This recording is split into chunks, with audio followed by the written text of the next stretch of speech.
Gbọ̀ngàn fún àkókò yìí, àyàn lógo fún oore ọ̀fẹ́ tó fún wa láti wá síwájú ìwọ Ọlọ́run, kí láti tọ̀ ìwọ Ọlọ́run wá fún oore ọ̀fẹ́ àti ààbò rẹ lórí ayé wa.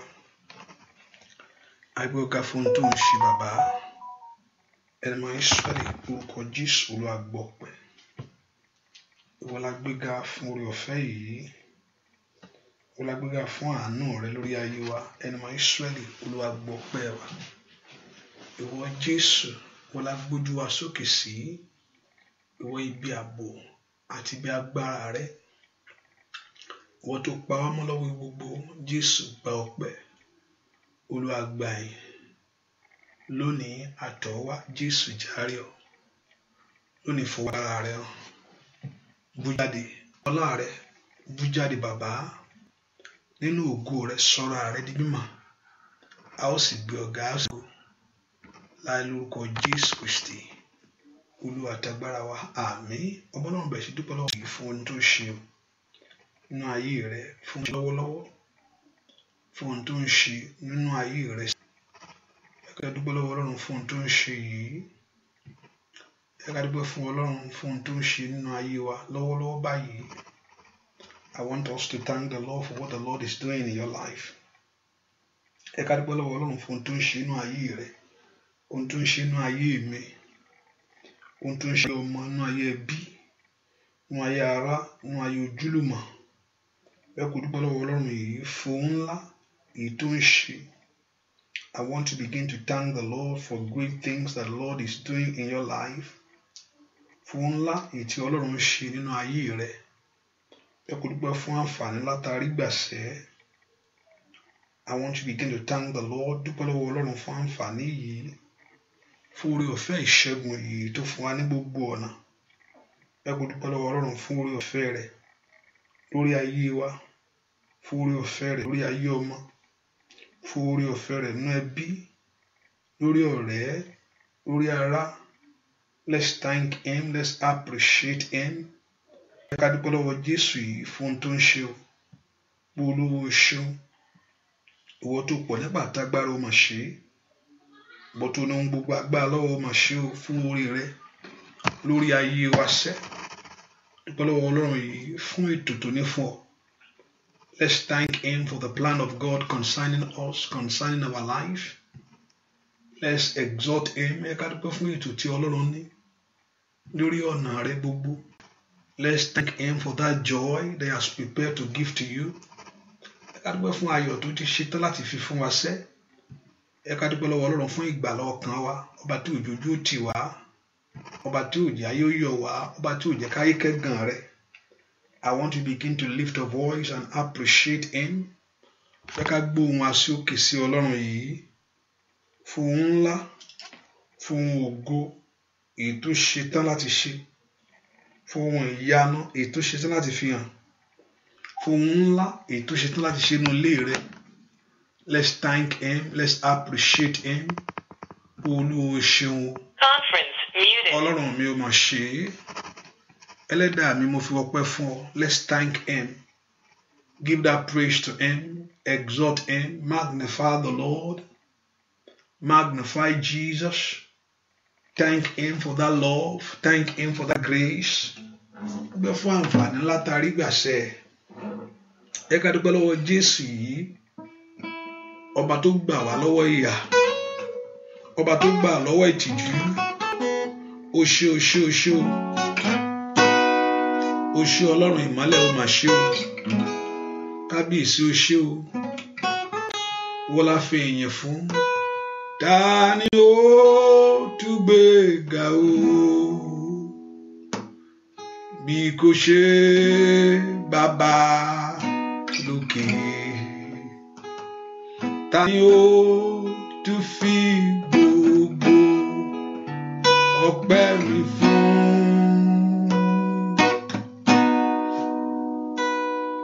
Ọlọ́run dá wọn òkè ìgbàanì. Ẹ̀yin ó fi ọpẹ́ ẹ̀mí fún. Ta ni ó dùgbẹ́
dúpẹ́ lọ́wọ́ Jésù yìí, dúpẹ́ lọ́wọ́ Ọlọ́run yìí. Lift your voice and appreciate Him. Lift your voice to God. Dúpẹ́ lọ́wọ́ Jésù yìí. O ṣé, o ṣé, o ṣé, o ṣé, o ṣé, o ṣé. Dúpẹ́ lọ́wọ́ Ọlọ́run, dúpẹ́ lọ́wọ́ Ọlọ́run, dúpẹ́ lọ́wọ́ Ọlọ́run fún oore ọ̀fẹ́. Let's thank Him for that love of God for us. Ẹ ká dúpẹ́ fún ààbò tó péye, ààbò tá a sanwó fún. Ẹ ká dúpẹ́ fún àlàáfíà tá a rí gbà. Olúwa o ṣeun o, Jésù o ṣé o, Jésù o ṣé o. Ẹ bá mi pè é lórúkọ tó ń jẹ́ èmi ni tí ń jẹ́ èmi ni. Olórúkọ ńlá, èmi ni má ṣe bẹ̀rù. Ó yá. Èmi ni tí ń jẹ́ èmi ni. Olórúkọ ńlá. Ẹ bá mi pè orúkọ rẹ̀. Èmi ni tí ń jẹ́ èmi ni. Olórúkọ ńlá. Èmi ni má ṣe bẹ̀rù.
Ìwọ nìkan ni tọ́ sí o, bàbá.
Let's return all the glory back to the one that is worthy to receive it.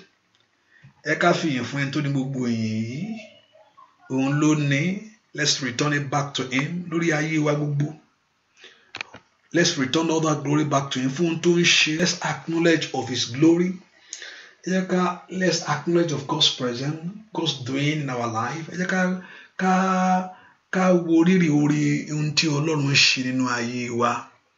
We want us to think deeply and see what the Lord is doing in your life.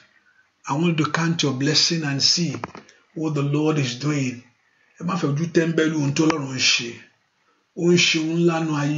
doing something great in our life.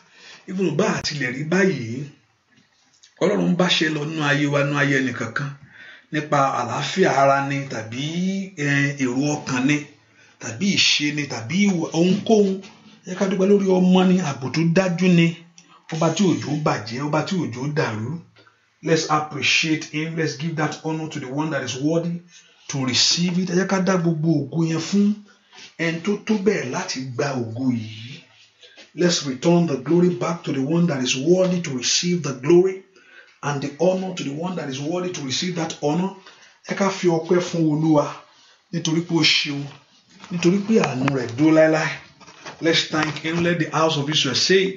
Ẹ ká wa náà sọ bẹ́ẹ̀ torí pé Olúwa ṣeun torí pé àánú rẹ̀ dúró láéláé. Mo ní ọ̀tá ó rò pé kó bàjẹ́, ọ̀tá rò pé kó dàrú, ọ̀tá rò pé kó ṣubú lulẹ̀, ṣùgbọ́n Ọlọ́run ni ó gbà. Let's lift our voice and just thank him. Ẹ ká fi ọpẹ́ fún Ọlọ́run yìí fún orí gbogbo ètò ṣínú ayé rẹ̀, fún orí gbogbo ètò ṣínú ayé ọmọ. Ẹ ká dúpẹ́ lọ́wọ́ Ọlọ́run. Let's return all the glory back to him. Ibi tó bá yẹ wá dé yìí, ọba tó mú ọ dé bí yìí kò ní fi ọ́ lẹ̀. Let's thank him. Olúwa o ṣeun fún iṣẹ́ rẹ lórí mi. Olúwa o ṣeun fún iṣẹ́ rẹ nínú ayé mi. Dúpẹ́ lọ́wọ́ Jésù yìí. I want you to thank him. I want you to appreciate him. I want you to exhort him. I want you to thank him, thank him, thank him, thank him, thank him, thank him. Appreciate him, thank him, appreciate him. Appreciate him, appreciate him. Appreciate the Lord. Appreciate the Lord, appreciate him. Give the Lord the praise, give the Lord the praise. Oh, give the Lord the praise, give the Lord, give the Lion of Judah the praise, give him the praise. Oh, give him the praise, give him the praise, give him the honor. Dúpẹ́ lọ́wọ́ Ọlọ́run fún oore tó ṣe yìí o. Dúpẹ́ lọ́wọ́ Jésù fún àǹfààní yìí. Dúpẹ́ lọ́wọ́ Ọlọ́run fún ògo yìí. Dúpẹ́ lọ́wọ́ Ọlọ́run fún ẹwà yìí. Dúpẹ́ lọ́wọ́ Jésù yìí. Olúwa o ṣeun. Mélòó ni mo san fọ́ba ọ̀run? Èló ni Jésù mi gbà o? Èló ni mo san fọ́ba ọ̀run? Fóore rẹ̀ láyé mi, mélòó ni mo san fọ́ba ọ̀run? Èló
Ọlọ́run ọba fún ohun tó ṣe nínú ayé rẹ. Ẹ jẹ́ ká dúpẹ́ fún ọba tí ò gbọ́ owó tí ò gbóbi, kò gba nǹkan kan lórí fún ohun tó ṣe fún wa. Ó ń pa owó jí aláàbò fún wa. Kò sí security tó wà lẹ́nu ọ̀nà ní, kò sí bàbá ọlọ́dẹ tó wà lẹ́nu ọ̀nà ní ń pa wá mọ́ o. Kò ń ṣe òun o. Bẹ́ẹ̀ ni tí bàbá ọlọ́dẹ bá ti pa ọmọ lójú tán lè rí. What about those things that you cannot see? Mélòó mélòó ohun tí a fojú rí, èyí tí ń ṣẹlẹ̀, èyí tó ń pa wá mọ́. Ọ̀pọ̀lọpọ̀ tí Ọlọ́run bá ṣí wa lójú, ìdí tọ́lọ́run fi ń ṣìyàn lójú tó pé ẹ̀rù ọgán ẹ ò tẹ̀lé lè súnmi tó ń sùn yẹn mọ́. Hallelujah. Bẹ́ẹ̀ ni gbà ibi tó rò pé ó ń sùn yẹn ò ní lè súnmọ́ mi. Bàtà wọn bá ṣí ọ lójú tó wà láyìíká rẹ gbà kíni lè síbi tí mo dẹ̀ wà rí wọ́n dẹ̀ wà ń bẹ pẹ̀lú mi. Ṣùgbọ́n ẹ ti pa Ísírẹ́lì mọ́ kì í tó gbé, bẹ́ẹ̀ ni kì í sùn. Let's return all the glory back to the one that is protecting you. Ewu ojú ọ̀nà ni, ewu inú ilé ni, ewu inú ọkọ̀ ni, ewu ní gbogbo bí. Ṣùgbọ́n ààbò rẹ̀ dájú.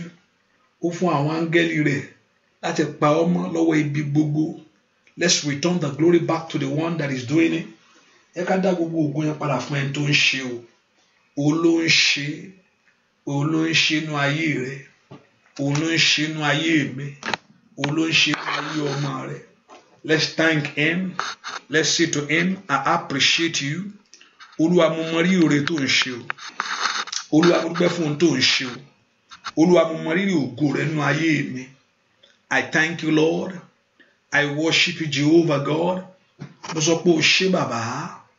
Mo fi ìyìn fún ọ. Mo fi gbogbo ògo fún ọ. Mo fi gbogbo ọlá fún ọ. Mo fi gbogbo ọpẹ́ fún ọ. Pé kábíyèsí o ṣé fún oore ńlá tó ń ṣe. Fún oore ńlá tó ń ṣe nínú ayé mi.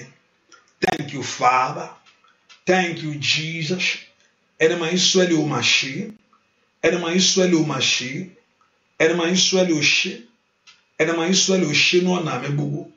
Ẹni máa Ísírẹ́lì ó ṣe lórí ilé mi. Ẹni máa Ísírẹ́lì ó ṣe lórí ayé mi gbogbo.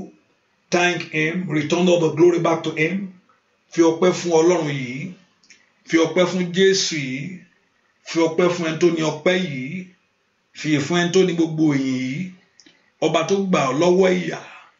Ọba tó gbà ọ́ lọ́wọ́ ẹ̀gàn. Ọba tó gbà ọ́ lọ́wọ́ ìbànújẹ́. Thank you, Jesus. Thank you, my Lord. Thank you, El Shaddai. Thank you, Lily of Valley. In Jesus' name, we pray. Lẹ́yà sọ fún Ọlọ́run. Gbogbo ẹ̀ṣẹ̀ mi Olúwa dáríjì. Ẹ̀jẹ̀ rẹ̀ kó wẹ̀ ẹ̀ṣẹ̀ mi. Ẹ̀jẹ̀ rẹ̀ kó wẹ̀ mí ní àṣálẹ́ yìí. Ask the blood of Jesus Christ to begin to wash you.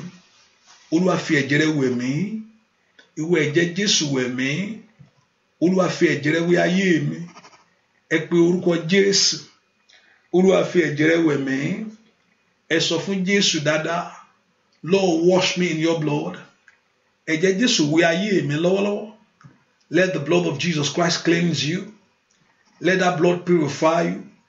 Somebody pray. Kí ẹ̀jẹ̀ Jésù kó wẹ̀ ọ́. Olúwa fi ẹ̀jẹ̀ rẹ̀ wẹ̀ mí. Somebody pray and talk to God. Pé kí Ọlọ́run kó fi ẹ̀jẹ̀ rẹ̀ kó wẹ̀ ọ́. Kó wẹ̀ gbogbo àbàwọ́n gbogbo. Kó wẹ̀ gbogbo ẹ̀ṣẹ̀ gbogbo. Ní orúkọ Jésù. Olúwa wẹ̀ mí. Ẹ̀jẹ̀ Jésù wẹ̀ ayé mi. Somebody pray. Èèyàn kan gbàdúrà. Sọ fún Ọlọ́run alààyè pé kó fi ẹ̀jẹ̀ rẹ̀ kó fi wẹ̀ ọ́. Olúwa fi ẹ̀jẹ̀ rẹ̀ wẹ̀ mí. Ẹ̀jẹ̀ Jésù wẹ̀ ayé mi. Somebody ask the Lord. Ẹ̀jẹ̀ Jésù wẹ̀ mí lónìí. Olúwa fi ẹ̀jẹ̀ ńlá rẹ̀ wẹ̀ ayé mi. Ìwẹ̀ ẹ̀jẹ̀ Jésù wẹ̀ mí lónìí. Mọ́nà ńlá ló gbàdúrà. Ẹ̀jẹ̀ Jésù wẹ̀ ayé mi. Somebody pray that the blood of Jesus Christ to wash you. Kí ẹ̀jẹ̀ Jésù kó wẹ̀ ọ́. Olúwa fi ẹ̀jẹ̀ rẹ̀ wẹ̀ mí. Olúwa fi ẹ̀jẹ̀ ńlá rẹ̀ wẹ̀ ayé mi lọ́wọ́lọ́wọ́ báyìí. Somebody pray and talk to God. Kí ẹ̀jẹ̀ Jésù kó wẹ̀ ayé rẹ̀. Olúwa fi ẹ̀jẹ̀ ńlá rẹ̀ wẹ̀ mí. Somebody open your heart to him. Kí ẹ̀jẹ̀ Jésù kó wẹ̀ ọ́. Olúwa fi ẹ̀jẹ̀ ńlá rẹ̀ wẹ̀ mí. Somebody ask the Lord. Ẹ̀jẹ̀ Jésù wẹ̀ ayé mi. Somebody lift your voice to him. Bẹ́ẹ̀ kó fi ẹ̀jẹ̀ ńlá rẹ̀ wẹ̀ mí. Olúwa fi ẹ̀jẹ̀ ńlá rẹ̀ wẹ̀ mí. Ìwẹ̀ ẹ̀jẹ̀ Jésù wẹ̀ ọ̀nà mi lónìí. Somebody, can you pray that prayer? Kí Jésù kó fi ẹ̀jẹ̀ ńlá rẹ̀ wẹ̀ ọ́. kó fi ẹ̀jẹ̀ ńlá rẹ̀ wẹ ayé rẹ lọ́wọ́lọ́wọ́ báyìí. Olúwa fi ẹ̀jẹ̀ ńlá wẹ̀ mí. Ìwọ ẹ̀jẹ̀ Jésù wẹ ayé mi. Ìwọ ẹ̀jẹ̀ Jésù wẹ ayé ọmọ mi. Ìwọ ẹ̀jẹ̀ Jésù wẹ iṣẹ́ mi. Ìwọ ẹ̀jẹ̀ Jésù wẹ ọ̀nà mi. Ìwọ ẹ̀jẹ̀ Jésù wẹ orí mi. Somebody pray. Ẹ pe orúkọ Jésù bí tẹ́ wà. Pé kí Ọlọ́run Ísírẹ́lì kó fi ẹ̀jẹ̀ ńlá rẹ̀ wẹ̀ yín. Olúwa fi ẹ̀jẹ̀ ńlá rẹ̀ wẹ̀ mí. Olúwa fi ẹ̀jẹ̀ ńlá rẹ̀ wẹ̀ mí. Kí ayé mi kó gba àtúnṣe. Olúwa fi ẹ̀jẹ̀ ńlá rẹ̀ wẹ̀ mí. Kí ayé mi kó gba dídára. Can you lift your voice to God? Can you pray and talk to him? Kí ẹ̀jẹ̀ Jésù kó wẹ̀ ọ́ tilétilé. Ọmọlọ́run ńlá ló gbàdúrà. Orúkọ Jésù dáadáa. Olúwa fi ẹ̀jẹ̀ ńlá rẹ̀ wẹ̀ mí. Ìwọ ẹ̀jẹ̀ Jésù wẹ ọ̀nà mi lónìí. Ọmọlọ́run pe orúkọ Jésù bí tó wà sẹ́. Olúwa fi ẹ̀jẹ̀ ńlá rẹ̀ wẹ̀ mí. Ìwọ ẹ̀jẹ̀ ọ̀dọ́ àgùntàn tí ń wẹ ayé ẹni. Ìwọ ẹ̀jẹ̀ ọ̀dọ́ àgùntàn tí ń wẹ orí ẹni. Ìwọ ẹ̀jẹ̀ àgùntàn tí ń wẹ iṣẹ́ ẹni. Ìwọ ẹ̀jẹ̀ ọ̀dọ́ àgùntàn tí ń wẹ ọkàn ẹni. Ẹ pe orúkọ Jésù kó wẹ̀ ọ́ tilétilé. Kó wẹ̀ ọ́ tọmọtọmọ. Olúwa fi ẹ̀jẹ̀ rẹ̀ wẹ̀ mí. Gbogbo àmì àṣetì, gbogbo àmì àmúbọ́. Ẹ̀jẹ̀ Jésù wẹ̀ dànù. Let the blood of Jesus Christ wash away every mark in your life. Gbogbo àmì ìtìjú, gbogbo àmì ogun. Ẹ̀jẹ̀ Jésù wẹ̀ dànù lónìí. Olúwa fi ẹ̀jẹ̀ rẹ̀ wẹ̀ mí. Bàbá fi ẹ̀jẹ̀ rẹ̀ wẹ̀ orí mi o. Orí mi o. Orí mi o. Sọ fún Jésù, bàbá fi ẹ̀jẹ̀ rẹ̀ wẹ̀ ayé mi o. Wẹ̀ ayé mi o. Wẹ̀ ayé mi o. Sọ fún Jésù, bàbá fi ẹ̀jẹ̀ rẹ̀ o. Wẹ̀ lé mi o. Gbogbo àtẹ̀ká mi. Wẹ̀ lé mi o. Óyá óyá wẹ̀ lé. Óyá sọ fún Ẹlẹ́dàá, bàbá fi ẹ̀jẹ̀ rẹ̀ wẹ̀ ẹ̀ṣẹ̀ mi o. Wẹ̀ ẹ̀ṣẹ̀ mi o. Wẹ̀ ẹ̀ṣẹ̀ mi o. Gbogbo àmì ọ̀tá Ọlọ́run kò wẹ̀. Gbogbo àmì àṣì Ọlọ́run kò wẹ̀ sẹ́. Gbogbo àmì ẹni bí kókó nínú ayé rẹ̀ o. Lórúkọ Jésù. Lórúkọ Jésù. Óyá óyá bàbá fẹ̀jẹ̀ rẹ̀ wẹ̀ ayé mi o. Wẹ̀ ayé mi o. Óyá óyá wẹ̀ ayé mi o. Sọ fún bàbá fẹ̀jẹ̀ rẹ̀ wẹ̀ ayé mi o. Wẹ̀ ayé mi o. Óyá óyá wẹ̀ ayé mi o. Bàbá fẹ̀jẹ̀ rẹ̀ o. Wẹ̀ orí mi o. Wẹ̀ orí mi o. Óyá óyá óyá wẹ̀ orí mi o. Sọ fún bàbá fẹ̀jẹ̀ rẹ̀ wẹ̀ ayé mi o. Wẹ̀ ayé mi o. Wẹ̀ ayé mi o. Bàbá fẹ̀jẹ̀ rẹ̀ o. Wẹ̀ ẹ̀ṣẹ̀ mi o. Wẹ̀ ẹ̀ṣẹ̀ mi o. Óyá óyá óyá wẹ̀ jẹ́. Óyá sọ fún bàbá fẹ̀jẹ̀ rẹ̀ wẹ̀ ayé mi o. Wẹ̀ ayé mi o.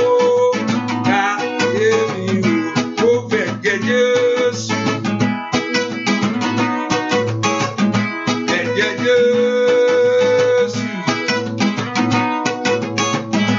Ẹ̀jẹ̀ Jésù. Ẹ̀jẹ̀ Jésù.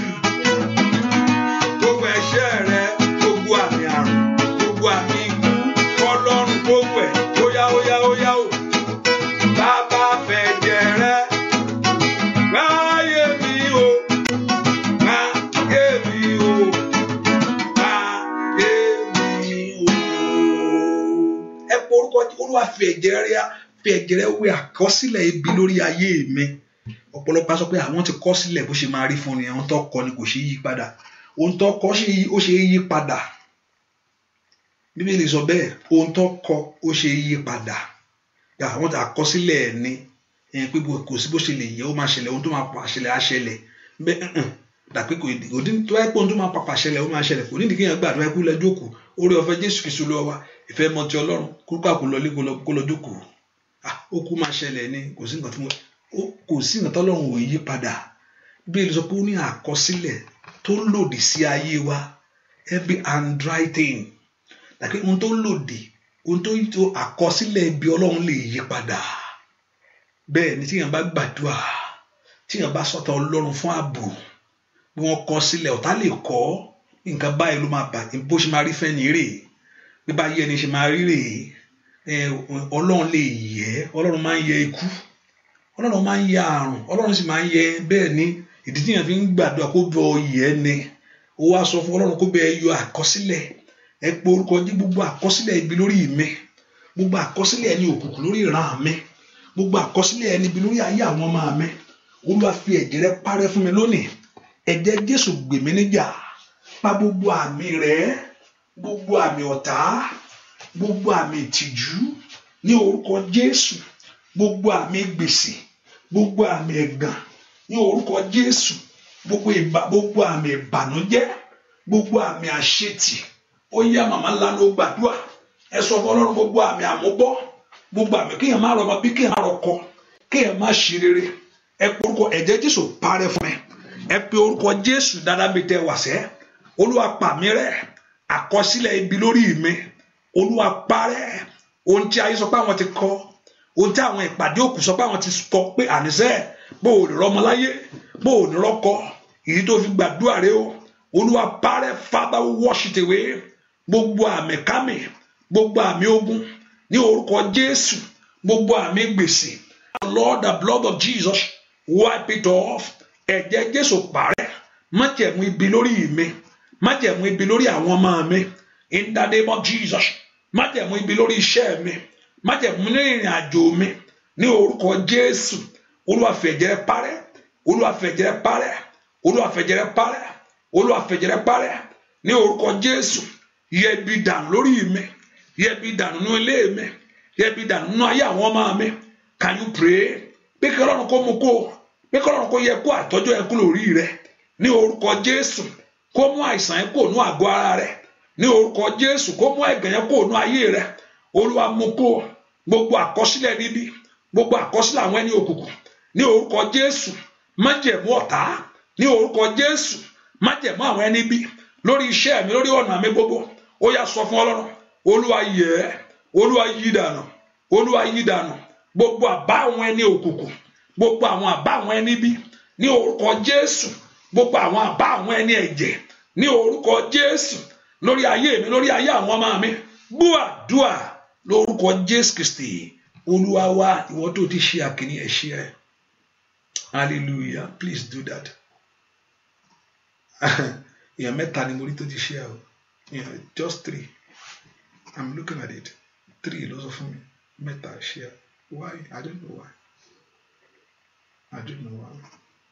okay ẹ pọ orúkọ Jésù gbogbo àmì yìí Olúwa parẹ́ gbogbo àsọtẹ́lẹ̀ ibi lórí mi gbogbo àsọtẹ́lẹ̀ ibi lórí ayé mi nínú ìmọ̀ òkùnkùn ni gbogbo àsọtẹ́lẹ̀ ibi lórí ayé mi gbogbo àsọtẹ́lẹ̀ ibi gbogbo ìran ibi lórí Olúwa yí dànù gbogbo àlá ibi gbogbo ìran ibi gbogbo àsọtẹ́lẹ̀ ibi lórí mi Ọlọ́run yí dànù Olúwa bá mi yí dànù ọmọ náà lanu gbàdúrà orúkọ Jésù orúkọ Jésù gbogbo àsọtẹ́lẹ̀ ibi gbogbo ìran ibi lórí mi lórí àwọn ọmọ mi lórí ayé àwọn èèyàn yìí Olúwa yí dànù sọ fún Ọlọ́run kó yí dànù Olúwa bá mi yí dànù gbogbo àsọtẹ́lẹ̀ ibi every evil prophecy every evil vision every evil word over my life can you pray bí kí Ọlọ́run yí dànù Ọlọ́run lanu gbàdúrà gbogbo àsọtẹ́lẹ̀ ibi gbogbo ìran ibi lórí mi lórí àwọn ọmọ mi ní ìrìn àjò mi lẹ́nu iṣẹ́ mi ní ọ̀nà mi gbogbo àsọtẹ́lẹ̀ ibi gbogbo ìran ibi Ọlọ́run lanu ò bá pọ orúkọ Jésù bí kí ọ̀run yí dànù fọ́ Olúwa yí dànù Olúwa yí dànù Olúwa yí dànù gbogbo ìran ibi, gbogbo àsọtẹ́lẹ̀ ibi lórí mi lónìí, ẹ̀yin ogun ọ̀run ẹ bá yí dànù, ẹ sọ di asán, ẹ sọ di asán, ẹ sọ di asán. Màmá lanu gbàdúrà, Olúwa sọ di asán, Olúwa bàjẹ́, Olúwa sọ di òfo, àsọtẹ́lẹ̀ ibi, gbogbo ìran ibi lórí mi, gbogbo àbá òkùnkùn lórí ìran mi, lórí ayé àwọn ọmọ mi, Olúwa sọ di asán ní orúkọ Jésù. Ó yá sọ fún Ọlọ́run, gbogbo àsọtẹ́lẹ̀ ibi tí ò fẹ́ kí ìrìn àjò gbé ọ, tó fẹ́ kí ilé ọkọ gbé ọ, tó fẹ́ kó orí tiẹ̀ múnú ayé kan ìtò wá, ní orúkọ Jésù, gbogbo àbá ibi, gbogbo àsọtẹ́lẹ̀ ibi, gbogbo èrò ibi, gbogbo àbá ibi, gbọ́ àdúà lórúkọ Jésù Kristi Olúwa wa, àmín. Dídákẹ́ ò ń yí dànù, silent, don't throw it away. Dídákẹ́ ò ń throw ẹ̀ dànù, fẹ́ ká mọ̀ yẹn o. Péyàn pé àwọn àsọtẹ́lẹ̀ ibi yẹn gbà ohun tó ń yí dànù náà ní àdúrà tí sátọ̀ Ọlọ́run ló máa ń yí dànù. Ẹsikáyà àwọn ní yóò kú, kò dákẹ́ gbà, wọ́n ti sọ pé wọ́n á kú, kò dákẹ́ bẹ́ẹ̀ o. Bíbélì pé ó kọjú sí Olúwa, ó tọ Ọlọ́run pé àníṣe eléyìí ikú yí dànù, Ọlọ́run sì yí dànù. Pé ó kí o ní kú mọ́, òun fọdún kún ọdún rẹ, hallelujah. Ọlọ́run lè yí dànù nínú ayé rẹ, gbogbo ìran ibi, gbogbo àsọtẹ́lẹ̀ ibi nínú ayé rẹ, nínú ayé àwọn ọmọ rẹ gbogbo, ní orúkọ Jésù, Ọlọ́run kó yí dànù. Ẹ pé orúkọ Olúwa bá mi sọ di asán, gbogbo àsọtẹ́lẹ̀ ibi lórí mi, gbogbo àsọtẹ́lẹ̀ lórí ìrìn àjò yẹn, bí bó ṣe lọ yẹn wà padà wá. Ọ̀pọ̀lọpọ̀ ló padà bẹ́ẹ̀ o, ọ̀pọ̀lọpọ̀ ló bẹ́ẹ̀ ni mo sọ, ọ̀pọ̀lọpọ̀ ló lọ bẹ́ẹ̀ ló padà bẹ́ẹ̀, ọ̀pọ̀lọpọ̀ ló lọ bẹ́ẹ̀ tó bó ṣe lọ ló padà wá. Ẹ pe orúkọ Jésù, gbogbo ìran ibi lórí mi, gbogbo àsọtẹ́lẹ̀ òkùnkùn lórí iṣẹ́ mi gbogbo, ẹ̀yin ogun ọ̀run ẹ bá mi yí dànù, ẹ bá mi sọ di asán. Ìkàbárò sóta yàgàbà, ẹ pe orúkọ Jésù bí tẹ wá. Gbogbo àsọtẹ́lẹ̀ ibi, gbogbo ìran ibi lórí mi, lórí ìrìn àjò ayé mi, lórí ìrìn àjò ayé àwọn ọmọ mi, Olúwa sọ di asán fún mi. Gbogbo àsọtẹ́lẹ̀ ibi lórí mi, gbogbo àsọtẹ́lẹ̀ ibi ní ọdún yìí fún ayé mi, Olúwa bá mi sọ di asán, Olúwa yí dànù. Ó yá pé orúkọ Jésù. Mazu katora mako sotoli makayaba, mazu tekeri mako parusa telebo. Ẹ pe orúkọ Jésù. Le prendo tu katayaba, mazu kotori mako sotoli makayabo. Ẹ pe orúkọ Jésù dada. Le pero shike telebo kaba, la prendo su katayabo, repatoli mako sotoyaba. Gbogbo àsọtẹ́lẹ̀ ibi, gbogbo ìran ibi lórí mi lónìí, Olúwa sọ di asán. Ẹ pe orúkọ Jésù. Gbogbo àsọtẹ́lẹ̀ ibi, gbogbo ìran ibi lórí mi lónìí, ó yá ọmọ Ọlọ́run lánàá ó gbàdúrà. Gbogbo àsọtẹ́lẹ̀ ẹni bí, gbogbo ìran ẹni bí ní ìrìn àjò rẹ lónìí, ẹ pe orúkọ Jésù. Ọ̀run sọ di asán. Ọmọ Ọlọ́run lánàá ó gbàdúrà kó sọ fún Jésù. Olúwa sọ di asán. Gbogbo àsọtẹ́lẹ̀ ibi lórí mi, gbogbo èrò ibi lórí mi, ẹ pe orúkọ Jésù. Ẹ má sọ di asán, ẹ má sọ di asán. Olúwa bàjẹ́, Olúwa yí dànù. Orúkọ Jésù. Olúwa bàjẹ́ lórí ilé mi, àsọtẹ́lẹ̀ ibi, gbogbo ìran ibi lórí ayé àwọn ọmọ mi, àsọtẹ́lẹ̀ ibi, ìran ibi ní orúkọ Jésù lórí iṣẹ́ mi gbogbo, àsọtẹ́lẹ̀ ibi. Ask God to be God of heaven begin to destroy every negative voice over your life, every negative voice in the name of Jesus. Gbogbo ìran ibi nínú ilé rẹ lónìí o, ask the Lord, Olúwa sọ di asán.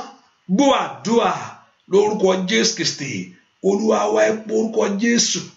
Ogun ọ̀run dìde fún ìgbèjà mi lónìí, mo fẹ́ bọ́ lọ́wọ́ ogun ayé. Ẹ pé orúkọ Jésù. Ẹ̀yin ogun ọ̀run ẹ dìde fún ìgbèjà mi lónìí. Ask the Lord, Jehovah God, to arise for your victory. Mo fẹ́ bọ́ lọ́wọ́ ìgbèkùn ọ̀tá. I want to be free from that bondage that hold me down. Mo fẹ́ bọ́ lọ́wọ́ ìgbèkùn tó di ayé mi mọ́lẹ̀. Mo fẹ́ bọ́ lọ́wọ́ ìgbèkùn tó di ìran mi mọ́lẹ̀. mo fẹ́ bọ́ lọ́wọ́ ìgbèkùn tó di ayé ọmọ mi tó di ayé ọmọ mo fẹ́ kọ́ ọmọ mi bọ́ lọ́wọ́ ìgbèkùn tó di ayé rẹ̀ mọ́lẹ̀ ẹ pe orúkọ Jésù mo fẹ́ bọ́ lónìí I want to be free èmi náà fẹ́ jáde mo fẹ́ kú nínú ìgbèkùn yìí nínú ìgbèkùn àrọ́mọ bí mo fẹ́ kú nínú ìgbèkùn àrọ́kọ yìí mo fẹ́ kú ní ọwọ́ ìtìjú yìí mo fẹ́ kú lọ́wọ́ ìgbèkùn ayé yìí mo fẹ́ kú ẹ pe orúkọ Jésù ẹ̀mí mọ́ mú mi jáde ẹ̀mí mú mi jáde sọ fún Jésù ẹ̀mí mọ́ mú mi jáde sọ fún Jésù dáadáa ẹ̀mí mọ́ mú mi jáde lọ́wọ́ ogun yìí ní orúkọ Jésù mú mi jáde lọ́wọ́ ìjà ènìyàn yìí mú mi jáde lọ́wọ́ ìgbèkùn ọ̀tá yìí ó dá kó jáde o mo ní ó dá kó jáde o ó dá kó jáde o orúkọ Jésù Olúwa mú mi jáde Olúwa mú mi bọ́ lọ́wọ́ ogun ayé Olúwa mú mi bọ́ lọ́wọ́ ìgbèkùn àrọ́mọbí lọ́wọ́ ìgbèkùn àríṣẹ́ṣe ní orúkọ Jésù Olúwa mú mi bọ́ lọ́wọ́ ọ̀tá Olúwa mú mi bọ́ lọ́wọ́ ogun Olúwa mú mi bọ́ orúkọ Jésù I want to be free I want my liberty mo fẹ́ òmìnira mi ó yá mo fẹ́ òmìnira lónìí bẹ́ẹ̀ kó sọ mí di òmìnira orúkọ Jésù mo fẹ́ di òmìnira mi ní orúkọ Jésù kó di mímọ́ ó yá gbàdúrà kí òmìnira rẹ kó di mímọ́ ní orúkọ Jésù ní orúkọ Jésù Olúwa sọ ayé mi di òmìnira mo fẹ́ ní òmìnira lọ́wọ́ àrùn yìí ní orúkọ Jésù lọ́wọ́ agbára tó di ìran mi mú ní orúkọ Jésù lọ́wọ́ agbára tó ń fi ìran mi ṣẹrú ní orúkọ Jésù lọ́wọ́ agbára mú ayé ẹni sìn Olúwa sọ mí di òmìnira lọ́wọ́ ogun yìí sọ mí di òmìnira ogun àìní yìí àìrówó lò yìí àìrọ́wọ́ yọ yìí gbọ́ àdúà lórúkọ Jésù Kristi Olúwa wẹ́ pé orúkọ Jésù Olúwa mú ọ̀tá mi kó lójú ọ̀nà fún mi ìwọ ọ̀tá dín lọ́wọ́ Olúwa mú kó lójú ọ̀nà fún mi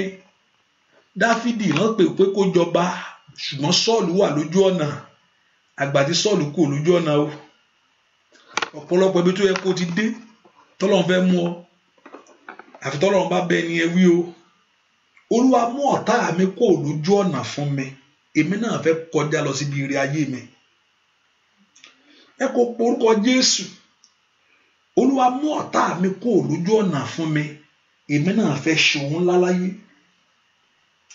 ẹ kó porúkọ Jésù mi tó wà sẹ́ ẹ̀yin ogun ọ̀run ẹ mú ọ̀tá mi kó lójú ọ̀nà gbogbo agbára mú ayé ẹni sìn gbogbo agbára mú ayé ẹ mú ọ kó lójú ọ̀nà fún mi o gbogbo agbára tí ń dí ìṣeré mi lọ́wọ́ ẹ mú kó lójú ọ̀nà fún mi Olúwa mú ogun tí ń dí ayé mi lọ́wọ́ mú kó lójú ọ̀nà fún mi Gòláyátì olódó síwájú àwọn ọmọ Ísírẹ́lì ṣùgbọ́n Ọlọ́run mú kó lójú ọ̀nà ó yá ohun tó ń dí ọ lọ́wọ́ tó ń dí ọ lọ́wọ́ tí ò fẹ́ kí ìṣeré ẹ tó tẹ̀ ọ lọ́wọ́ that thing that is blocking away the blessing that very thing that is delaying the glory that is holding you back ẹ pe orúkọ Jésù Olúwa Ọlọ́run Ísírẹ́lì Olúwa mú ọ̀tá mi kó lójú ọ̀nà fún mi ẹ pe orúkọ Jésù wá gbá dín lọ́wọ́ yìí ẹ kó lójú ọ̀nà ẹ kó lójú ọ̀nà ẹ kó lójú ọ̀nà wá gbá dí ayé ẹni lọ́wọ́ ẹ kó lójú ọ̀nà wá gbá fáyé ẹni sẹ́yìn ẹ kó lójú ọ̀nà wá gbá dín lọ́wọ́ ẹ kó lójú ọ̀nà ó yá ẹ pe orúkọ Jésù ìwọ agbára tí ò fẹ́ kí ògo mi jáde ìwọ agbára tí ò fẹ́ kí ògo mi bú jáde ìwọ gbogbo ogun tó dó sójú ọ̀nà ayé mi o ẹ kó lójú ọ̀nà ẹ pe orúkọ Jésù ìwọ ọwọ́ ọ̀tá kó lójú ọ̀nà ọmọlọ́run lanu gbàdúrà pe orúkọ Jésù dára let them live away for you let them give away for you in the name of Jesus ẹ pe orúkọ Jésù ẹ kó lójú ọ̀nà ẹ kó lójú ọ̀nà Gòláyátì ayé mi ẹ fi ọ̀nà lẹ̀ fún mi mo fẹ́ kọjá lọ síbi ire mi Gòláyátì ayé àwọn ọmọ mi ẹ kó lójú ọ̀nà fún wa àwọn ọmọ mi kó kọjá lọ síbi ire wọn o ní orúkọ Jésù ọmọ náà lanu kó gbàdúrà Gòláyátì ayé ẹ kàn fi ọ̀nà lẹ̀ Gòláyátì ayé mi ẹ fi ọ̀nà lẹ̀ Gòláyátì iṣẹ́ mi ẹ fi ọ̀nà lẹ̀ Gòláyátì ilé mi ẹ fi ọ̀nà lẹ̀ ọmọ náà lanu gbàdúrà ọ̀tá rẹ kó kó lójú ọ̀nà ogun amẹ́nisìn yẹn kó kó lójú ọ̀nà o ogun amú ayé ẹni ṣẹ́rú yẹn kó kó lójú ọ̀nà ní orúkọ Jésù ẹ kó lójú ọ̀nà fún mi ní orúkọ Jésù ẹ kó lójú ọ̀nà fún mi ní orúkọ Jésù ẹ kó lójú ọ̀nà fún mi gbogbo agbákágbára ẹ kó lójú ọ̀nà fún mi gbogbo ipákípá ẹ kú olùjọ́nà fún mi, ẹ kú orúkọ Jésù dáadáa, gbogbo ọwọ́kọ́wọ́ ẹ kú olùjọ́nà fún mi ní orúkọ Jésù, gbogbo ẹ̀mí kẹ́mí ẹ kú olùjọ́nà fún mi ní orúkọ Jésù. Ó yẹ kán fi ọ̀nà lẹ̀ fún ọ, ẹ kán fi ọ̀nà lẹ̀ fún ọ, ẹ fi ọ̀nà lẹ̀ fún mi, ẹ fi ọ̀nà lẹ̀ fún mi, ẹ fi ọ̀nà lẹ̀ fún mi, ẹ fi ọ̀nà lẹ̀ fún mi ní orúkọ Jésù.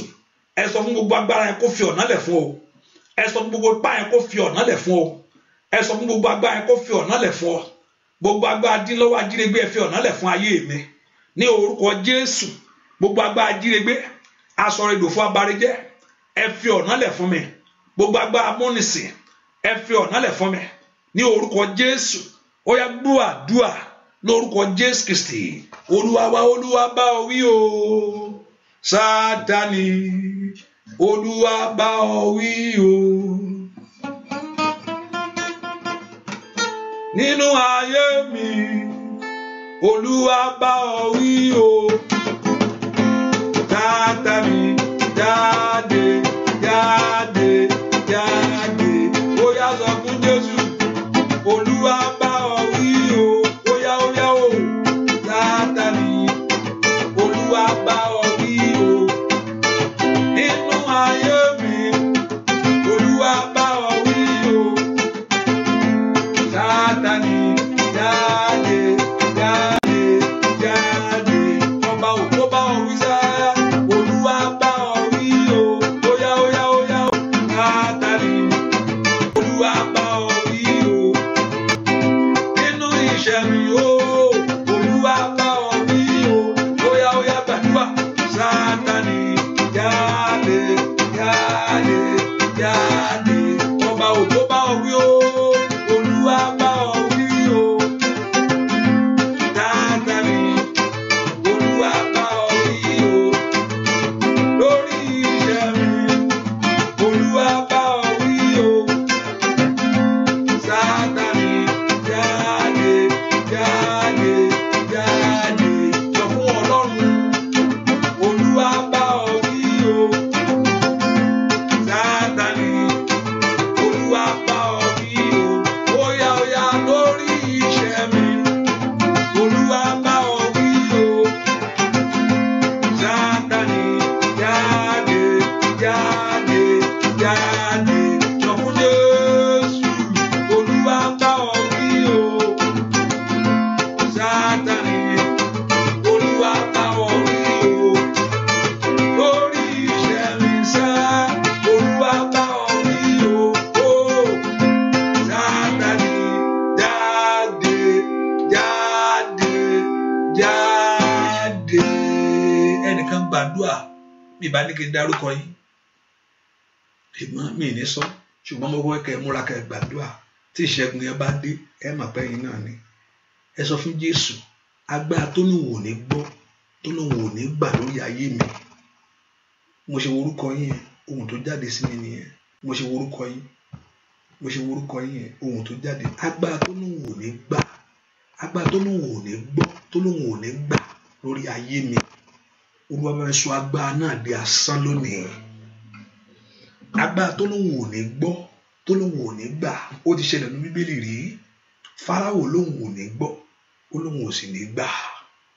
Ó ní àfi káwọn ọmọ Ísírẹ́lì padà sóko ẹrú yẹn ni o.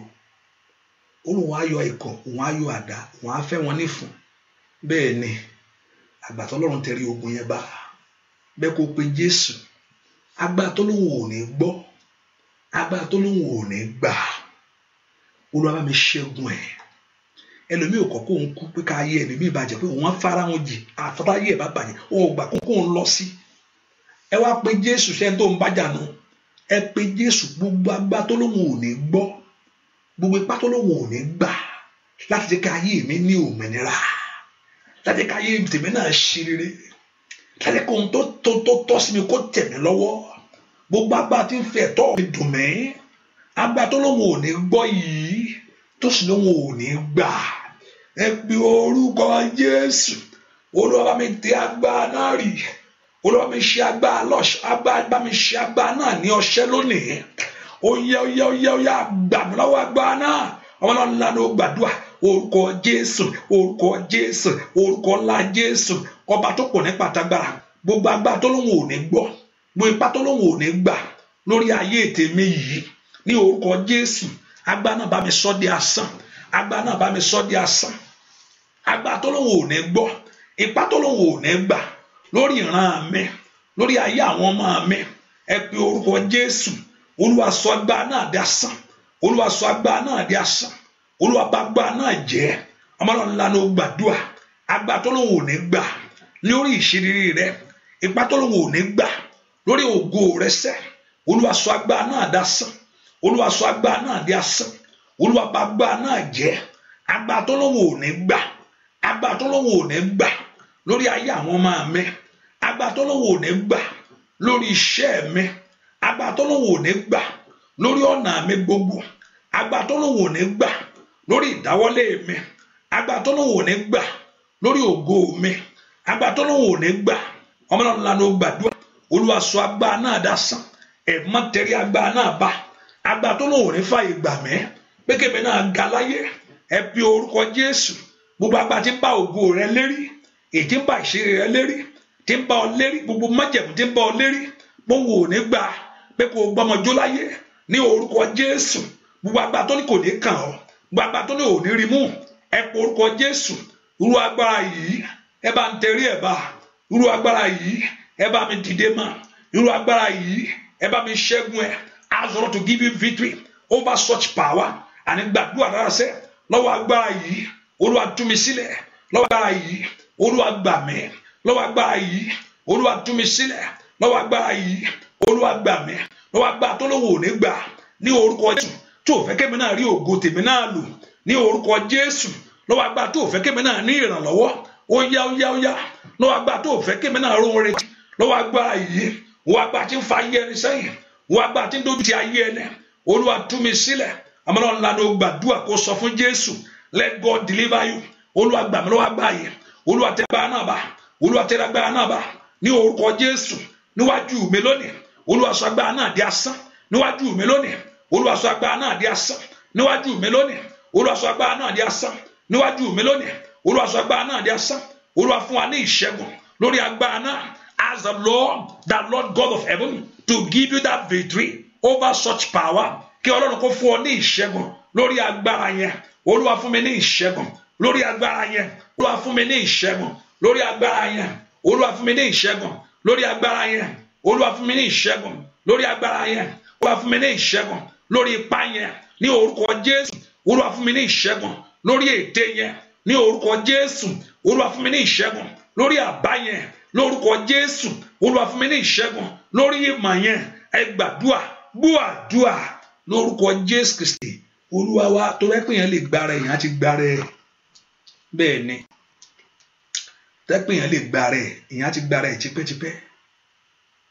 Ṣùgbọ́n ó wá ṣe pé a lè gbára wa. Ẹ wá pé Jésù, Olúwa mi lè gbára mi, gbà mí. Olúwa gbà mí lọ́wọ́ ogun tó jù mí lọ yìí. Dáfídì ló mọ̀ bẹ́ẹ̀, ogun yẹn jù lọ. Ó lè deliver me from this battle that is stronger than I. Ogun mi máa ń ju ẹ̀mí lọ. Bẹ́ẹ̀ ogun mi lọ. Bẹ́ẹ̀ ìwọ ò ń fò, àwọn ń fò. Ìwọ ò lè gbògiri wọlé, wọ́n ń gbògiri wọlé. Hallelujah. Bẹ́ẹ̀ ni. So báwo ni fẹ́ ṣe? Lọ́wọ́ olú agbára bẹ́ẹ̀ yẹn. Àfi agbára Ọlọ́run. Ibi tó sùn sí ni wọ́n sùn sí. Ẹlòmíì ibi tó sùn sí ó ti lọ. Ọ̀fẹ́fẹ́ ìlọ́yà. Bẹ́ẹ̀ ni mo sọ. Bẹ́ẹ̀ ni ìwọ òrúbọ, ìwọ gbẹ́bọ lóru, ìwọ ọmọ ẹ̀jẹ̀ yẹn àwọn kan mú mílíkì àwọn ẹlòmíì nù. Ìwọ òmù kan rí. Ẹlòmíì wọ́n mú bíi kẹ́rin ni. Ẹ̀jẹ̀ lẹ́gẹ̀rẹ̀ ẹlòmíì mú díẹ̀. Ìwọ òsì mọ̀ kan rí. Ṣé wíyàn bẹ́ẹ̀ ló fẹ́ bá jà? Báwo ló fẹ́ bá? Báwo lẹ́yìn fẹ́ borí lóye bẹ́ẹ̀? Ìwọ òótọ́ nǹkan láṣepè fún yàn. Ẹlòmíì jí láàárọ̀ yóò gbìn ní ìwọ gẹ́gẹ́ ní yóò máa ṣépè fáyé ẹlòmíì ni. Báwo lẹ́yìn fẹ́ borí lóye bẹ́ẹ̀ yẹn? Kò ń ṣe lásán. Báwo lẹ́yìn fẹ́ borí lóye bẹ́ẹ̀ yẹn? Báwo lẹ́yìn fẹ́ borí lóye ara bẹ́ẹ̀ yẹn? Without the power of God. Báwo lẹ́yìn fẹ́ borí ẹ? Kò sí. Ogun yẹn jolú ẹ lọ. Bẹ́ẹ̀ ni ogun yẹn jolú ẹ lọ.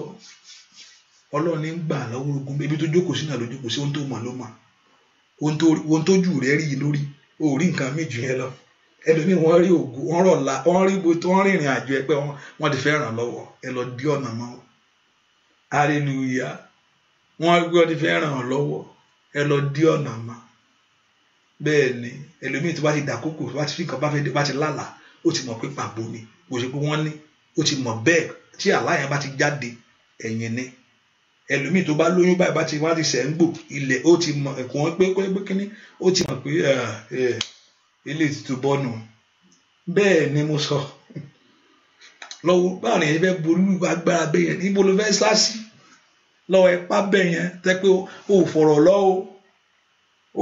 lọ́wọ́ sọ kankan bóyá kò tẹ̀ ẹ̀kọ́ náà pé àṣejù náà ṣe wọ́n náà ṣe àdónù ṣàbọ̀tì ó ṣàfọ̀rọ̀ lọ ṣùgbọ́n tó bá ti mọ̀ pé nǹkan bá ti ṣẹlẹ̀ báyìí ó ti mọ̀ pé pàbó ní kíní yẹn já sí nìyẹn ìyẹn ti lọ nìyẹn ọ̀pọ̀lọpọ̀ ọmọ bẹ́ẹ̀ wọ́n ní kò díẹ̀ ní wòlíì sọ fún ó tètè mọ̀ ní òun gángan ti di wòlíì lórí nǹkan bẹ́ẹ̀ ó ti di wòlíì lórí ogun yẹn ẹlòmíì ti di wòlíì lórí ogun yẹn kí ni wòlíì ra rẹ̀ tó bá ti rí lálà bẹ́ẹ̀ yẹn tó bá ti rí nǹkan bẹ́ẹ̀ yẹn ó ti mọ ohun tó ń bọ̀ nǹkan bá ti lálà báyìí tí bá ti rí àmì báyìí ó ti mọ̀ pé nǹkan tó máa ṣẹlẹ̀ sóore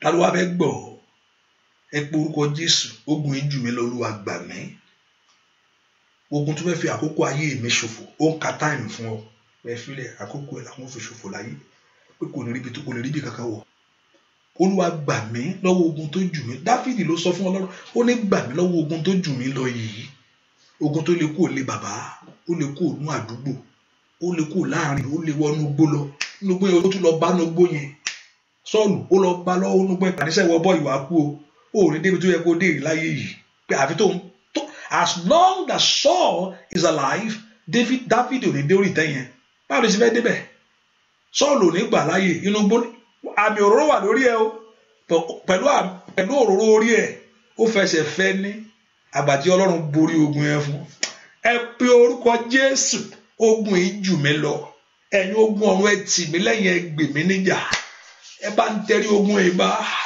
ìwọ ogun tí ń ba ọrẹ jẹ́ mọ́ mi lọ́wọ́ ìwọ ogun tí ń yí ìdànù mọ́ mi lọ́wọ́ o ìwọ ogun olùdènà yìí ìwọ ogun tí ò fẹ́ kí ìyanu ìṣẹ̀lẹ̀ fún mi ìwọ ogun tí mo lé títí tí ò fẹ́ kí n bà ẹ bí orúkọ Jésù Olúwa gbà mí lọ́wọ́ ogun tó ju ayé mi lọ yìí ọmọlọ́run lánàá gbàdúrà orúkọ Jésù orúkọ Jésù orúkọ Jésù orúkọ Jésù Ọlọ́run tó pọ̀ ní pàtàgbà asádò ibi àpáta ìwọ àpáta yíra sádì ní àṣálẹ́ yìí Olúwa gba àwọn èèyàn yìí lọ́wọ́ ogun tó ju ayé wọn lọ lọ́wọ́ ogun tó ju ayé ọmọ lọ ní orúkọ Jésù ogun tí ò fẹ́ kí ọkàn balẹ̀ ogun tí ò fẹ́ kí iṣẹ́ ṣe ní orúkọ Jésù ogun tí ò fẹ́ kí ìdìde rọrùn ní orúkọ Jésù ogun tí ò fẹ́ kó rọmọ bí ogun tí ò fẹ́ kó orí tiẹ̀ gbẹ́jọ́ ó yá ọmọ Ọlọ́run lánàá gbàdúrà ẹ bí orúkọ Jésù dáadáa Olúwa gbà mí deliver me from this battle Olúwa gbà mí lọ́wọ́ ogun elénìní yìí ní orúkọ Jésù Olúwa gbà mí látọ́lí makabaro sata ọmọlọ́run lánàá gbàdúrà Olúwa gbà mí lọ́wọ́ ọkọ́wọ́ ọwọ́ tí ń daṣẹ́rú ní orúkọ Jésù lọ́wọ́ ọkọ́wọ́ èyí tí ń ba iṣẹ́ jẹ́ ní orúkọ Jésù lọ́wọ́ ogun tó jù mí lọ yìí ní orúkọ Jésù gbàdúrà lórúkọ Jésù Kristi Olúwa wa mo ní kò ṣeé dákẹ́ sí ogun ayé ẹni ò ṣeé dákẹ́ sí o hallelujah bíyàn dákẹ́ sí ogun yomi dákẹ́ ogun ayé ẹni ò ṣe dákẹ́ sí yomi pé wọ́n á fi olú ẹ lẹ́nu dídákẹ́ kọ́ ni o ẹ ké pè mí ìyẹn asátọ̀ Ọlọ́run lọ ni Olúwa jẹ́ kí ìṣẹ́gun mi farahàn lónìí mo fẹ́ ní ìṣẹ́gun ìwọ tí mo sátọ̀ wá gbà mí sọlọ wàá tún sátọ̀ wàá tún tì ọ́ ta Ọlọ́run ìwọ mo sátọ̀ má tì mí ta gbà mí mo sáwọnú rẹ lọ lónìí Olúwa mo sáwọnú orúkọ rẹ lọ ó ní orúkọ Olúwa ilé èso agbára ni nǹkan wa mọ ó ní olódodo ó wá sáwọnú ẹ the one that is doing what is right ẹ tó ń ṣe ohun tó right ó wá wọnú ẹ lọ ó ní wọ́n save ẹ pe orúkọ Jésù ẹ tó ń thinking right acting right ìkàbàkú ṣàtàyàbà ó wá sáwọnú orúkọ yẹn ẹ tó gba orúkọ yẹn gbọ́ ó wá sáwọnú orúkọ yẹn ó ní ó sì là ẹ pe orúkọ Jésù orúkọ Olúwa ilé èso agbára ni olódò sáwọnú rẹ̀ ó sì là. Mo sáwọnú orúkọ rẹ̀ lónìí lọ́wọ́ ogun tó di iṣẹ́ mi mú, lọ́wọ́ ogun tó di ayé mi mú, ogun alénimọ́dẹ̀yìn o. Olúwa mo sáwọnú orúkọ rẹ̀ lónìí lọ́wọ́ agbára tí ò fẹ́ kí n gbérí, lọ́wọ́ ìkà tí ò fẹ́ kí n dìde ní orúkọ Jésù. Olúwa mo sáwọnú orúkọ rẹ̀ lónìí o. Ó yá gbà mí lọ́wọ́ ogun àrọ́mọbí ní orúkọ Jésù. Gbà mí lọ́wọ́ ẹ̀gàn ayé, gbà mí lọ́wọ́ ìtìjú, gbà mí lọ́wọ́ àìsàn, gbà mí lọ́wọ́ ogun olùdènà ní orúkọ Jésù. Ó yá máàlì Màsáìdà mo orúkọ Jésù. Gbà mí gbàgbọ́ àdúrà lórúkọ Jésù Kristi. Olúwa ẹnìkan gbàdúrà bí ara máa tàyàn, bí ara máa tàyàn, bí ara máa tàyàn, ara máa tàyàn.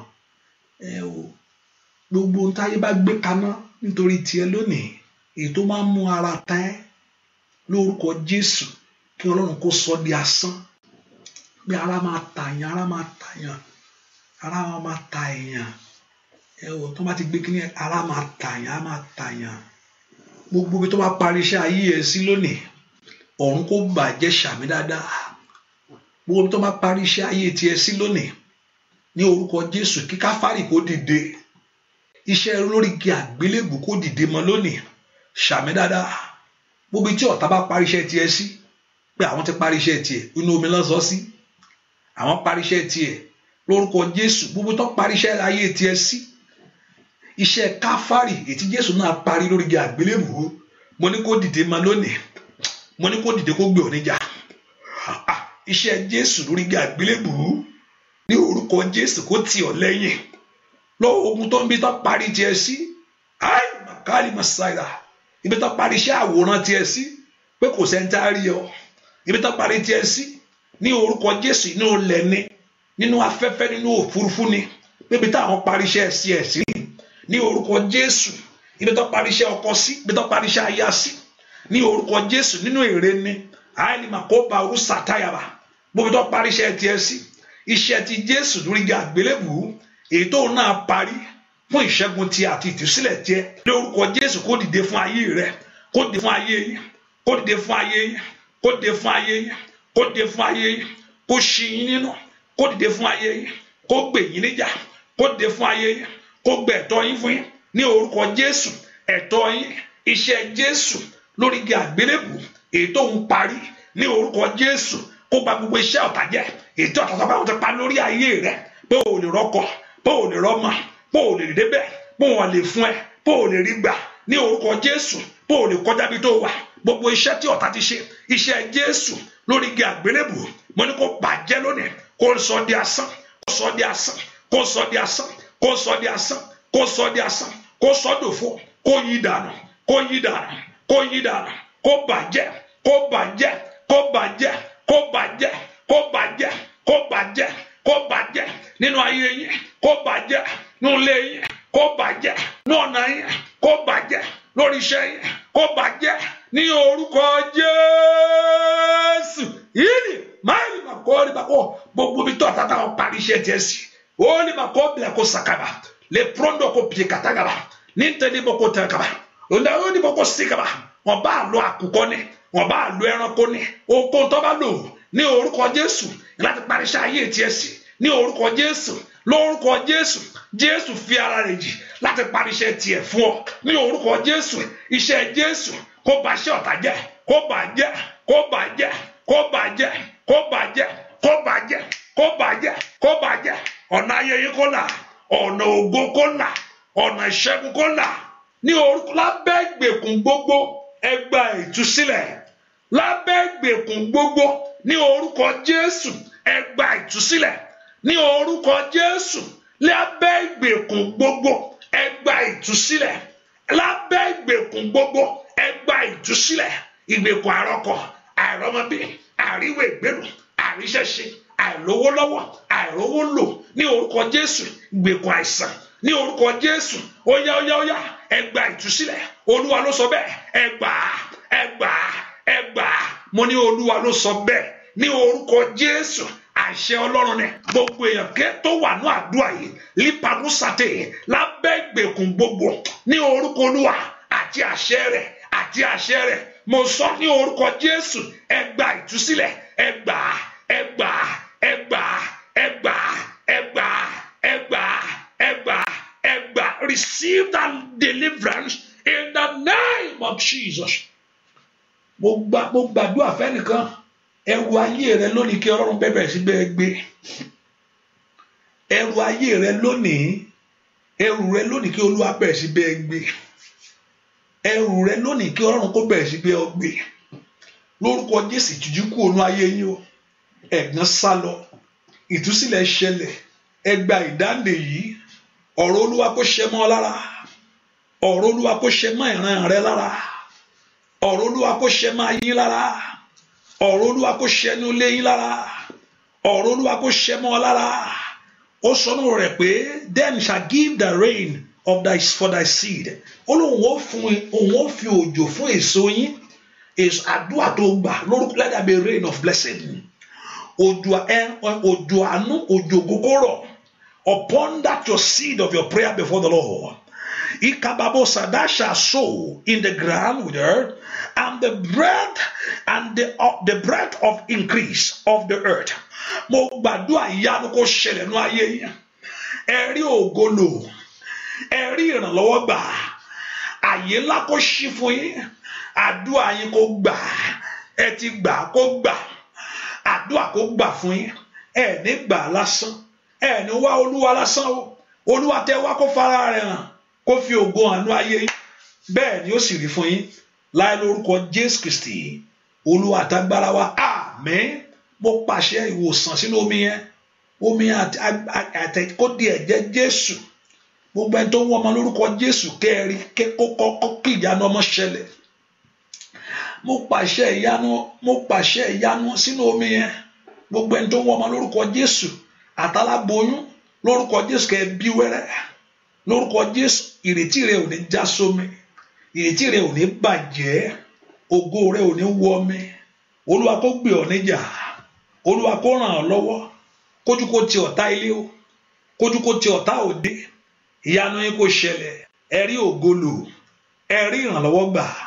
Bẹ́ẹ̀ ni ó sì rí. Láì lórúkọ Jésù Kristi. Olúwa wa àmín. Àmín lórúkọ Jésù. Ó yẹ bèrè ń tẹ́ fẹ́ lọ́wọ́ Ọlọ́run. Kí lẹ fẹ́ kí Ọlọ́run kó ṣe? Mo ní àkókò tó bá ní kẹ́ bèrè ẹ bèrè. Kò sí ntọ́ Ọlọ́run yóò lè ṣe. I want you to ask God for what you need. Ẹ bèrè lọ́wọ́ Ọlọ́run ó ń tẹ́ fẹ́. Níbo lẹ ti fẹ́ rí ìyanu? Ọ̀nà wo lẹ fẹ́ kí ọ̀nà ti là fún yín? Ẹ sọ tẹ́ fẹ́ níwájú Ọlọ́run. Ọlọ́run tó lè ṣe ohun gbogbo. Ó ń gbọ́. Yóò gbọ́. Ọlọ́run tó máa ń gbọ́ àdúrà á gbọ́. Ẹ sọ fún Jésù tẹ́ fẹ́ yẹn. Má sọ pé o ti ń sọ tipẹ́tipẹ́. Sọ báyìí. Ẹ tún wí fún Ọlọ́run, rán létí ọ̀rọ̀ rẹ̀. Jésù, ó sọnù ayé mi o, onítẹ̀ tí ń béèrè ní máa rí gbà. Jésù jẹ́ ń rí gbà, mo béèrè. Ó ní ẹni tí máa ń béèrè, ó ní ẹni tó bá béèrè ló máa rí gbà. Ayé yín kó rí gbà o. Ayé yín kó rí gbà o. Ògo Olúwa kó farahàn. Ẹwọ Olúwa kó bú jáde. Bẹ́ẹ̀ ni ó sì rí. Jésù Olúwa wa, àmín. Àmín, àmín lórúkọ Jésù. Hallelujah. Praise the Lord. Praise the Lord. Jẹ́ ká fi lọ́kàn pé àdúrà ìtẹ̀síwájú lọ́la. It's 2 ways. I told us sometimes when I play sometimes I can do premiere of the past program. Like when I'm doing the past program, like if you listen and the date is not aligned, don't worry, just pray. Sometimes I'm there with you to pray with you. If I'm doing that, it's okay. Sometimes I will try to do that sometimes, like I'm playing the past prayer with you, but I'm there praying with you. Hallelujah. It gives me more time to listen and also pray. Hallelujah. Praise the Lord. That's what it is. I'm also praying and also I listen more. Praise the Lord. When I say I'm listening more, I don't know whether you understand what I'm talking about. Hallelujah. So I'm praying with you. So if I do that tonight, it's okay. If I didn't do it, it's okay. Sometimes I try to do that, just put the past prayer on, and probably wonder, it's 2020, not so now, 2021. Don't worry, just pray. I also, if I'm there, I'm praying with you. Hallelujah. So at that moment I'm praying. So the Lord will. So when you see that sometimes, just pray. Hallelujah. Hallelujah. It's your faith at that moment. Praise the Lord. The Lord Jehovah God will help us in Jesus' name. And when I'm live, you know I'm live. The Lord Jehovah God will do great things for you and bless you and favor you. Ìyanu yín kò ṣẹlẹ̀. Ògo Olúwa kó farahàn nínú ayé yín. Ohun tẹ́ sọ nílùú yìí kó rí bẹ́ẹ̀ fún yín. Bẹ́ẹ̀ ṣe ń lọ kó Olúwa kó bá yín lọ. Ẹ wo ògo Olúwa kó tàn lára yín. Ọlọ́run tí kì í dalẹ̀ àwọn tiẹ̀. Ó náà tó bá ké pè ọ́, oníwà dáhùn. Bàbá, àwọn èèyàn máa ti ké pè ọ́. Wọ́n á ń fèsì. Àwọn èèyàn máa ti sọ̀rọ̀ fún ìwọ Ọlọ́run. Má dákẹ́ o. Ó yá bá mi fọhùn jáde o. Rán àwọn áńgẹ́lì rẹ jáde láti fún wọn ní èsì àdúrà. Ṣe bẹ́ẹ̀ mọ́ ṣe wí. Oh, thank you, my daddy. Fi àánú gbọ́. Jẹ́ kán padà pẹ̀lú ẹ̀rí ńlá. Jẹ́ kí ohun ògo tán tí mo retí kó ṣẹlẹ̀. Jẹ́ kí ìbànújẹ́ kó jìnnà sí àwọn èèyàn yìí o. Jẹ́ kí ayọ̀ wọn kún dalẹ̀. Bẹ́ẹ̀ ni ó sì rí. Láì lórúkọ Jésù Kristi, Olúwa tó lùgbàlà wa. Àmín. Amen. Lórúkọ Jésù. Hallelujah. Thank you for being here. God bless you. And make sure you share it. God bless you. Bye-bye.